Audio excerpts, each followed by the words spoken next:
Baik pemirsa, kembali lagi di Lobi Belajar Lebih Memahami bersama saya Nindya Rima dan juga Bapak Armuji yang akan menjawab pertanyaan kita seputar program 100 hari kerja DPRD Surabaya periode 2014-2019. Baik Pak Armuji, kapan sih kira-kira komisi ini bisa terbentuk dan mulai bekerja Pak Armuji?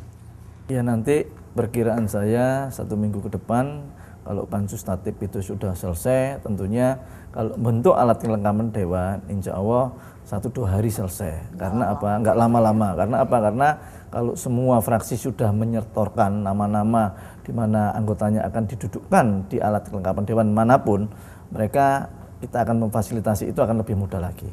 Jadi kita akan proaktif. Nanti sebentar lagi kita juga ada rapat-rapat seperti itu yang mana itu akan bisa memunculkan dan kita wacanakan segera mengirim anggota-anggotanya yang ada di kelengkapan dewan. Baik.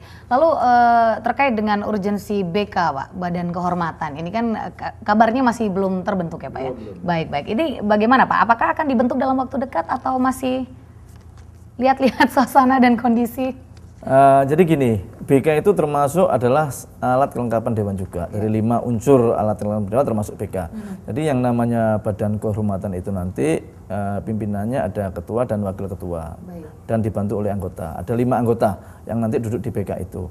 Tentunya yang namanya Badan Kehormatan juga mereka berfungsi untuk bisa di mana kalau ada pelanggaran internal di dewan itu sendiri mereka yang akan menangani. Oleh karena itu mereka urusannya di internal dewan sendiri.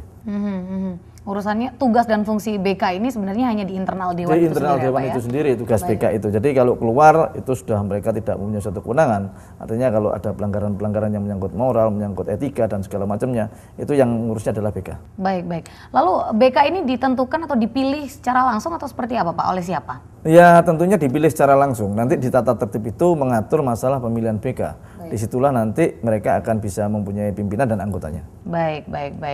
Lalu bagaimana sih Bapak dalam mekanisme dalam pemilihan ketua Badan Kehormatan ini? Mungkin bisa sedikit diberikan penjelasan detail dalam mekanismenya. Ya mekanismenya seluruh fraksi mereka akan mengirim anggotanya satu orang karena yang dibutuhkan itu cuma 5 anggota. Jadi nanti terdiri dari ketua dan wakil ketua dan 3 anggota ya toh. Oleh karena itu mereka dipilih di mana nanti anggota itu akan bermusyawarah. Kalau toh jalan musyawarah tidak menemukan suatu hasil, maka akan dipilih oleh anggota industri melalui voting.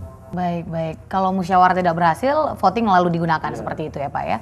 Baik, nah ini terkait dengan RAPBD 2015 Pak. Gimana Pak untuk RAPBD 2015 ini apakah sudah keluar hasilnya atau masih dalam penggodokan atau seperti apa? Ya, untuk RAPBD 2015 kemarin pada saat Dewan yang lama itu sudah diparipurnakan KUA PPS-nya yang oleh karena itu nanti kalau memang ada suatu revisi atau mungkin tidak ada revisi kita tinggal melanjutkan saja setelah nanti komisi-komisi itu terbentuk. Oleh karena itu termasuk salah satu program 100 hari yang mana nanti penyelesaiannya menjadi skala prioritas dalam kinerja kita adalah RAPBD itu. Baik. Lalu ada banyak selentingan ini Pak bahwa APBD untuk Surabaya ini naik sekian persen ya Pak ya dari pembentukan atau DPRD kota yang 5 tahun ke belakang. Enggak, jadi gini, sebenarnya kekuatan APBD kita hampir 7 triliun dan itu setiap tahun kurang lebih naik turunnya ya enggak beda lah. Kalau dikatakan naik jangan enggak lah, saya kira untuk kota sebesar Surabaya ini PAD-nya hampir 2,8 ya. Oleh karena itu kalau PAD untuk APBD-nya 7 triliun dan kita juga kota yang pembangunan cukup bagus, cukup pesat dan itu tidak terlalu mengherankan saya kira. Berarti itu bisa naik, bisa turun memang. Bisa naik, bisa turun, tergantung nanti situasi dan kebutuhan kota itu seperti apa yang menjadi skala prioritas. Dan kira-kira apakah pengesahannya akan tepat waktu atau seperti apa Pak ini Pak untuk RAPBD 2015? Mudah-mudahan nanti akan tepat waktu. Jadi sesuai dengan peraturan yang ada, ya toh 1 bulan sebelum masa tutup anggaran dan segala macam kita sudah menyelesaikan APBD itu. Baik.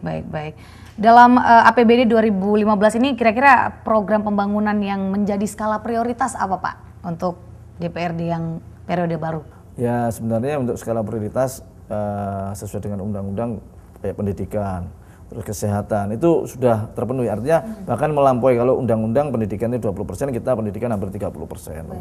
Untuk pembangunan lainnya tinggal infrastruktur, dan untuk yang lain-lainnya mungkin infrastruktur itu ada suatu rencana, ada tram, ada yang namanya jalan bebas hambatan dan segala macam. Meskipun itu program nasional, tapi paling tidak yang ketempatan itu Kota Surabaya, ya kita akan proaktif bisa merealisasikan itu dengan baik. Pembangunan tol yang masih mangkrak seperti itu, Pak ya. Itu yang menjadi skala prioritas juga. Baik.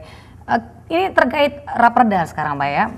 Apakah Raperda peninggalan DPRD periode sebelumnya itu ada nggak sih yang akan dibahas dalam Raperda di? Ada sekitar 4 Raperda yang kemarin menjadi memori kita, menjadi PR kita, supaya nanti itu bisa kita bahas saat setelah kelengkapan Dewan itu bisa tuntas dan bisa terbentuk. Oleh karena itu perda yang kira-kira salah satunya, satu contoh yaitu yang mungkin segera kita akan jadikan perda itu kebun binatang. Oleh karena itu perda kebun binatang yang sangat signifikan, dan sekarang ini pengelolaan kebun binatang kan sudah ditangani pemerintah kota sendiri. Oleh karena itu kita adakan suatu payung hukumnya supaya nanti dalam perjalanan mereka juga tidak menyimpang daripada aturan-aturan yang ada. Baik. Demikian ya Pak ya. Berarti ini berbicara seputar kebun binatang ataupun raperda yang masih belum selesai seperti itu Pak ya. Nah kayaknya asik juga untuk dibahas ini nanti. Tapi nanti Pak, kita masih akan banyak sekali pertanyaan di tema 100 hari kerja DPRD Surabaya 2014-2019 pemirsa. Untuk itu jangan kemana-mana, tetap di Lobi Belajar Lebih Memahami.